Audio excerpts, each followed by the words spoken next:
Before Elvis, before the Rolling Stones, before the Beatles, there was Chuck Berry. If you want to find the true architect of rock and roll, you don't need to look far.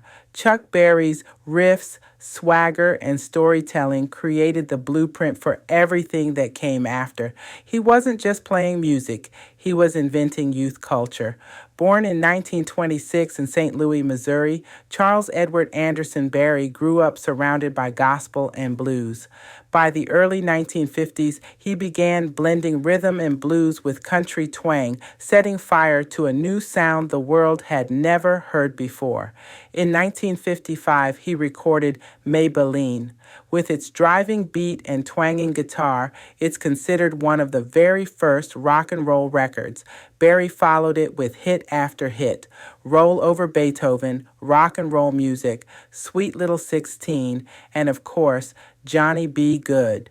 Johnny B. Goode wasn't just a song, it was an anthem, a story of a poor black boy with a guitar destined for greatness. It became one of the most iconic songs in rock history, even traveling beyond Earth on NASA's Voyager spacecraft.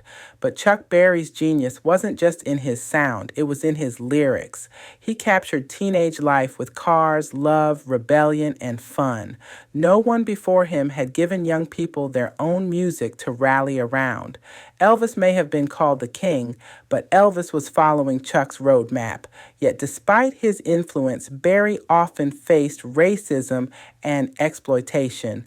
White artists covered his songs and made fortunes, while Berry had to fight for recognition and fair pay.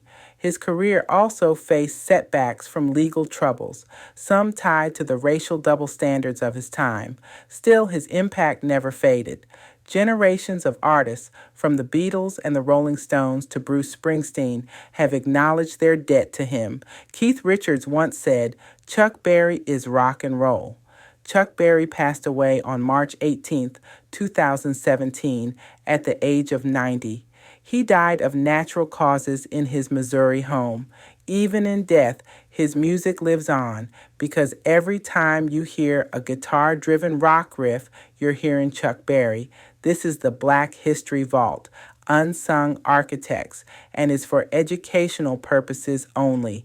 Like, comment, share, and subscribe on YouTube so that the names of our Black pioneers will never be erased.